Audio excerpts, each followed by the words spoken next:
என் பேரு ஸ்ரீராம். நான் ஒரு பொறியியல் பட்டதாரி. நான் இங்க ஒரு கேள்வி கேட்க விரும்புறேன். தசரதனுக்கு 3 மனைவிகள் இருந்தாங்கன்னு நீங்க சொன்னீங்க. ராமாயணத்தை பொறுத்த வரைக்கும் அவர் 3 மனைவிகளுக்கும் சம உரிமை கொடுக்க முயற்சி பண்ணும்போது இறந்துட்டாருன்னு நமக்கு தெரியும். ஒருவேளை இது இறைவனுடைய சோதனையான்னு உங்களால சொல்ல முடியுமா? மனைவிகளுக்கு இந்த சோதனை பொருந்துமா? ஏன்னா அவங்கதான் இதனால பாதிக்கப்பட்டாங்க. இந்த சோதனையில தோக்குறவங்களோட மனைவிய யார் பாத்துக்க போறாங்க? அப்படி நடந்தா அவங்களோட நிலைமை என்ன ஆகும்? இது சரிதானா? தசரத மகாராஜாவிற்கு ஒரு மனைவிக்கு மேல் இருந்தார்கள் என்று சகோதரர் கேள்வி கேட்டார். அவர்களை சமமாக நடத்த முயற்சிக்கும் பொழுது அவர் இறந்து விட்டார் என்றார். அது ஒரு சோதனை. கஷ்டப்படுவது சோதனை என்று குரான் சொல்கிறது. நான் படிக்கும் பொழுது, என்னுடைய MBBS பரீட்சைக்காக படிக்கும் பொழுது நான் கஷ்டப்பட்டேன். 10 லட்சம் ரூபாய் கொடுத்தால் கூட மறுபடியும் அந்த பரீட்சையை என்னை எழுத சொன்னால் நான் எழுத மாட்டேன். ஏனென்றால் அந்த அளவுக்கு நான் கஷ்டப்பட்டேன் ஒரு பட்டத்திற்காக. கஷ்டங்கள் அனைத்துமே ஒரு சோதனை தான். எந்த பெண்ணாக இருந்தாலும் அவள் சோதனையை மீறி ஒரு நல்ல மனைவியாக இருந்து எல்லாம் வல்ல இறைவனின் கட்டளைகளை பின்பற்றினால், தன் கடமைகளை செய்தால், கணவன் பின்பற்றாவிட்டாலும் பரவாயில்லை, அவள் சோதனையில் வெற்றி பெறுவாள். கணவன் தோற்று விடுவான். சகோதரரே, இந்த வாழ்க்கை ஒரு சின்ன பகுதி. ஒரு சராசரி மனிதன் 50 ஆண்டுகள் உயிர் வாழ்வான், அல்லது 40 ஆண்டுகள். சிலர் 20 வயதிலும் 80 வயதிலும் இறப்பார்கள். சராசரியாக 60 வயது வரை மனிதன் வாழ்வான். ஆனால் இந்த வாழ்க்கையை மறுமை வாழ்க்கையோடு ஒப்பிட்டால் அது மிக மிக மிக மிக மிக சின்ன பகுதியாக இருக்கும். மறு வாழ்க்கைக்கு ஒப்பிடும் போது சின்ன பகுதியாக தெரியும். இந்த வாழ்வில் வலியை கொடுப்பேன் என்று நான் சொன்னால், மறு வாழ்க்கையில் ஆனந்தத்தை கொடுப்பேன் என்று சொன்னால் என்ன சொல்வீர்கள்? பரவாயில்லை, எனக்கு வலியை கொடுங்கள், மறுவாழ்வில் தேவையானது கிடைக்கும் என்பீர்கள். ஒரு நல்ல வியாபாரி கஷ்டம் வலியை பற்றி எனக்கு கவலை இல்லை என்பான். பரீட்சைக்கு முன்பாக நாம் கஷ்டப்படுவோம், தூங்கக்கூட மாட்டோம். ஏன்? பரீட்சையில் தேர்ச்சி பெற. அதே போல் ஒரு மனைவி கஷ்டத்தையும் சோதனையையும் அனுபவித்தால், அதையும் மீறி அவள் குரானின் கட்டளைகளை பின்பற்றினால் அவள் சொர்க்கத்திற்கு செல்வாள். கணவன் பின்பற்றவில்லை என்றால் சொர்க்கத்திற்கு செல்ல மாட்டான், பின்பற்றினால் செல்வான். இதுதான் உங்கள் கேள்விக்கு பதில். அடுத்த கேள்வியை என் வலதுபுறத்தில் இருப்பவர் கேட்பார். இன்னொரு கேள்வி கேட்க விரும்புகிறேன் சகோதரரே. சில மக்கள், மத ரீதியான மக்கள் இறைவனின் பெயர் சொல்லி அழைக்கிறார்கள். இன்னும் சில பேர் சூப்பர் பவர் என்கிறார்கள். அதோடு விஞ்ஞானிகள் காஸ்மிக் எனர்ஜி என்கிறார்கள். பாராசைக்காலஜி இதை சூப்பர் கான்ஷியன்ஸ் என்று கூறுகிறது. அப்படி சூப்பர் கான்ஷியன்ஸ் என்றால் இந்த பாராசைக்காலஜி சப்ஜெக்டே கடவுள் இருக்கிறார் என்பதை உறுதி செய்கிறது. சகோதரரே, நான் என்ன சொல்ல விரும்புகிறேன் என்று சொன்னால், தங்களுடைய கேள்வியை பொறுமையாக கேட்க முடியுமா? சரி. மக்கள் அவரவர்களுடைய அறிவுக்கேற்றாற்போல் கடவுளை அழைக்கிறார்கள், ரைட்? சில மக்கள் அதை சூப்பர் கான்ஷியன்ஸ் என்கிறார்கள். சில மக்கள் அதை சூப்பர் பவர், சுப்ரீம் பவர் என்றெல்லாம் கூறுகிறார்கள். இப்பொழுது நாம் காஸ்மிக் எனர்ஜியை எடுத்துக்கொள்ளலாம். இந்த எனர்ஜி தான் ஆரம்பத்திலிருந்து இருந்திருக்கிறது, உலகத்தை உருவாக்கியது என்று விஞ்ஞானிகள் கூறுகிறார்கள்.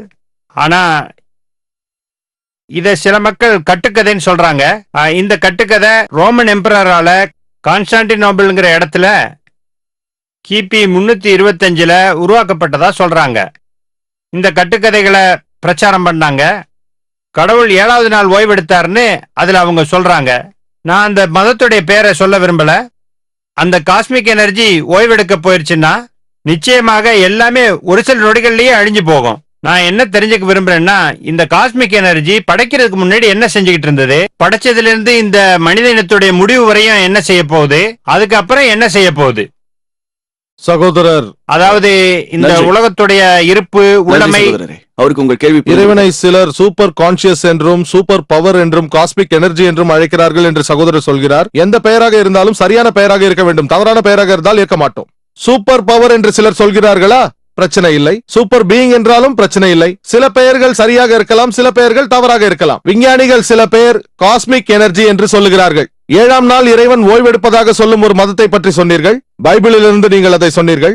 ஆதியாகமம் அதிகாரம் 2 வசனம் 2 எல்லாம் வல்ல இறைவன் 7ஆம் நாள் ஓய்வெடுத்தார் என்று சொல்லுகிறது. காஸ்மிக் எனர்ஜி ஓய்வெடுத்தால் எல்லாமே அழிந்துவிடும், நான் ஏற்றுக்கொள்கிறேன். ஆகவே அந்த வசனத்தை நாம் ஏற்கவில்லை. இறைவனை காஸ்மிக் எனர்ஜி என்று அழைப்பதை நான் ஏற்கவில்லை. அனைத்து விதமான எனர்ஜிகளையும் படைத்தவனே இறைவன் தான். இறைவன் காஸ்மிக் எனர்ஜி இல்லை, அதற்கும் மேலானவன்.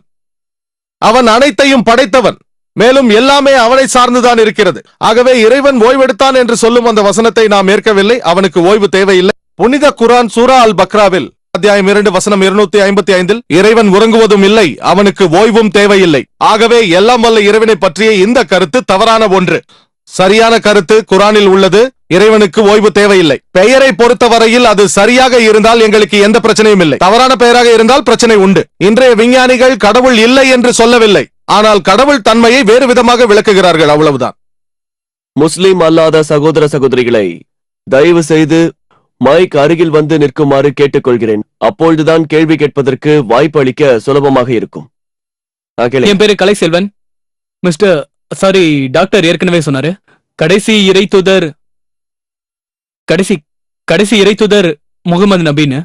நான் என் நண்பர் மூலமா இயேசு கிறிஸ்து திரும்பவும் வருவாருன்னு நான் கேள்விப்பட்டேன். அவர் சொன்னது உண்மையா இல்லையா?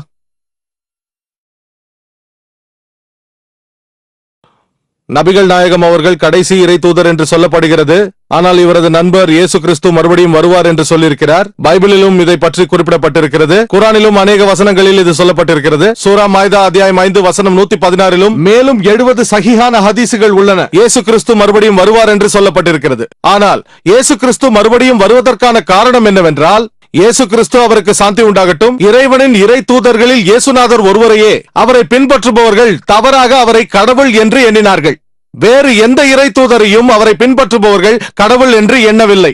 ஆனால் அநேக கிறிஸ்தவர்கள் இயேசு கிறிஸ்து அவருக்கு சாந்தி உண்டாகட்டும், அவர்கள் தவறாக அவரை கடவுள் என்று எண்ணினார்கள். அதனால்தான் அல்லாஹ் சுப்ஹானஹு வ தஆலா அவரை உயர்த்தினார். அவர் மறுபடியும் வருவார் என்று திருக்குரானில் அல்லாஹ் சொல்கிறான். சூரா மாய்தா அத்தியாயம் 5 வசனம் 116 உன்னை வணங்கும்படி அவர்களுக்கு நீ கட்டளையிட்டாயா என்று இறைவன் கேட்கும் கேள்விக்கு, இறைவா, நான் அப்படி சொல்லவில்லை, எனக்கும் உங்களுக்கும் ஆகிய ஒரே இறைவனையே வணங்க வேண்டும் என்று சொன்னேன் என்பார். மறுபடியும் வரும்பொழுது, நான் என்னை வணங்கும்படி சொல்லவில்லை, ஒரே இறைவனை வணங்கும்படி சொன்னேன் என்று சாட்சி அளிப்பார். அவர் மறுபடியும் வரும்பொழுது புது சட்டத்தை கொண்டு வரப்போவதில்லை. அவர் மறுபடியும் வரும்பொழுது நபிகள் நாயகத்தின் சமூகத்தை சேர்ந்தவராக இருப்பார். அவர் குரான் ஹதீஸ் சட்டங்களையே பின்பற்றுவார். புதிதாக எதையும் உபதேசிக்க மாட்டார். நான் தெய்வத்தன்மையை கற்பித்ததாக நீங்கள் தவறாக எண்ணிவிட்டீர்கள் என்று கிறிஸ்தவர்களுக்கு உபதேசிப்பார். குரான் மற்றும் ஹதீசுகளை பின்பற்றுவார். நீங்கள் கடைசி இறைத்தூதர் முகமது நபி என்று கூறினீர்கள். ஆனால் திரும்பவும் இயேசு கிறிஸ்து மறுபடியும் வரும்பொழுது புதிதாக எதையும் உபதேசிக்க போவதில்லை. இறை தூதர் என்றால் செய்தியோடு வர வேண்டும். அவர் ரசூலாக வரப்போவதில்லை. நான் தெய்வத்தன்மையை கற்பிக்கவில்லை என்று கிறிஸ்தவர்களுக்கு சொல்ல வருவார். புதிதாக எதையும் சொல்ல மாட்டார். 2000 வருடங்களுக்கு முன்பு அவர் கொண்டு வந்த செய்தி இஞ்சில் ஆகும். அது தூய்மையை இழந்து விட்டது. அதை சீர் செய்ய நபிகள் நாயகம் வந்தார்கள். இறை தூதர் இயேசு கிறிஸ்து மறுபடியும் வரும்பொழுது அவர் குரானின் செய்தியையே பின்பற்றுவார், நபிகள் நாயகத்தின் செய்தியையும் பின்பற்றுவார். இறைவனின் கடைசி தூதர் என்ற அந்தஸ்து நபிகள் நாயகம் அவர்களுக்கே உள்ளது. அவருக்கு சாந்தி உண்டாகட்டும். உங்கள் கேள்விக்கு இதுதான் பதில். அடுத்த கேள்வி சகோதரிகள் பகுதியிலிருந்து. சலாம் அலைக்கும். நான் சாஜிதா, சாஃப்ட்வேர் இன்ஜினியர். நான் இஸ்லாத்துக்கு மாறியவள். நான் ஒரே ஒரு கேள்விதான் கேட்க விரும்புகிறேன். அது மனித நேயத்தை சம்பந்தப்படுத்தியது. நான் பேசும் தலைப்பு மனித நேயத்தின் அமைதியை பற்றி. உடல் உறுப்பு தானத்தை பற்றி திருக்குரானில் எங்கேயாவது குறிப்பிடப்பட்டுள்ளதா? அப்படி குறிப்பிட்டிருந்தால் அதற்கு அனுமதி உண்டா? நாம் ஏன் அதற்கு அனுமதிக்கப்படுவதில்லை? உடல் உறுப்புகளை தானம் செய்வதை பற்றி குரான் என்ன சொல்கிறது என்று சகோதரி கேட்கிறார். உடல் உறுப்புகளை தானம் செய்யலாமா கூடாதா என்று குரானிலோ ஹதீசுகளிலோ நேரடியாக எந்த குறிப்பும் இல்லை. ஆகவே எல்லா அறிஞர்களும் ஒன்று சேர்ந்து பல மாநாடுகளை நடத்தினார்கள். மக்காவிலும், ரியாதிலும், மலேசியாவிலும். அங்கு எல்லா அறிஞர்களும் ஏற்றுக்கொண்ட விஷயம், உறுப்புகளை தானம் செய்வதோ உறுப்புகளை மாற்றி அமைப்பதோ தவறில்லை. ஆனால் 3 நிபந்தனைகள் உள்ளன. முதலாவதாக, உடல் உறுப்பை தானம் செய்யும் நபருக்கு ஆரோக்கியத்தில் எந்த பாதிப்பும் வரக்கூடாது. என்னால் இருதயத்தை தானம் செய்ய முடியாது. மீறி செய்தால் நான் இறந்து விடுவேன். மருத்துவர்கள் சொல்கிறார்கள், 2 சிறுநீரகங்களில் 1 இருந்தால் போதும் என்று. எனது தாய்க்கு 2 சிறுநீரகங்களும் செயலிழந்து விட்டால் 1ஐ தானம் செய்யலாம். அவரும் உயிரோடு இருப்பார், நானும் உயிரோடு இருப்பேன். முதலாவதாக, உறுப்பு தானம் செய்யும் நபருக்கு ஆரோக்கியத்தில் எந்த பாதிப்பும் ஏற்படக்கூடாது. இரண்டாவதாக, உறுப்பு தானம் பெறுபவருக்கு அது மிகப்பெரிய உதவியாக இருக்க வேண்டும். மூன்றாவதாக, பணத்திற்காக யாரும் உறுப்புகள் தானம் செய்யக்கூடாது, உறுப்புகளை விற்கக்கூடாது. இந்த நிபந்தனைகளுக்கு உட்பட்டு உங்கள் உறுப்புகளை தானம் செய்யலாம் அல்லது தானம் பெறலாம் என்று அறிஞர்கள் நமக்கு கூறுகிறார்கள். உங்கள் கேள்விக்கு இதுதான் பதில்.